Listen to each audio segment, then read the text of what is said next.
Cette année, nous fêtons le 250e anniversaire de la naissance de Jane Austen. Jane Austen, célèbre autrice anglaise qui a révolutionné la littérature mondiale à son époque. On ne compte plus ses succès littéraires et le nombre d'adaptations qu'il y a eu au cinéma. Je pense par exemple à l'adaptation d'Orgueil et Préjugés en 2005, qui est vraiment pour moi un classique du cinéma.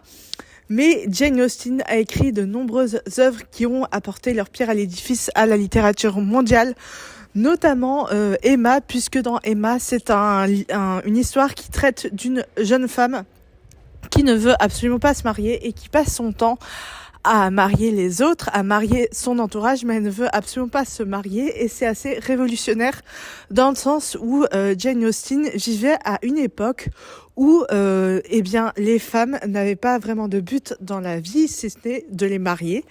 Les adaptations au théâtre et au cinéma sont nombreuses cette année à l'occasion de ce 250e anniversaire, comme c'est le cas avec le film de Laura Piani, Jane Austen a gâché ma vie, présenté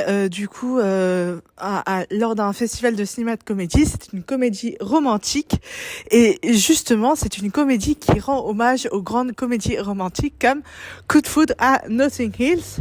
Dans la même veine, on a aussi l'adaptation au théâtre d'Orgueil et Préjugés, adaptation libre puisqu'il s'agit de Orgueil et Préjugés ou presque, d'un duo de metteurs en scène français. C'est une adaptation française d'un succès qui fait déjà débat à Londres.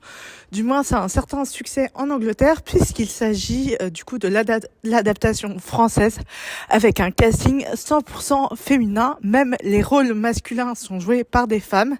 Et ce qui est très intéressant dans cette adaptation libre, c'est que l'histoire d'Orgueil et Préjugés est racontée du point de vue des domestiques.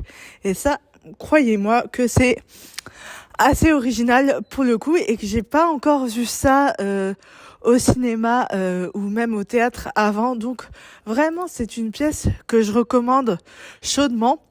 Après, Orgueil et Préjugés, c'est un classique. C'est vraiment quelque chose qui apporte un truc en plus à la littérature mondiale. Et justement, au sujet de cette ambiance, il y a cette ambiance dans les romans de Jane Austen on est plongé en automne, dans la campagne anglaise, dans le Yorkshire, dans l'Hampshire. C'est vraiment toute une ambiance qu'on prend plaisir à retrouver à chaque fois qu'on se plonge dans une œuvre de Jane Austen.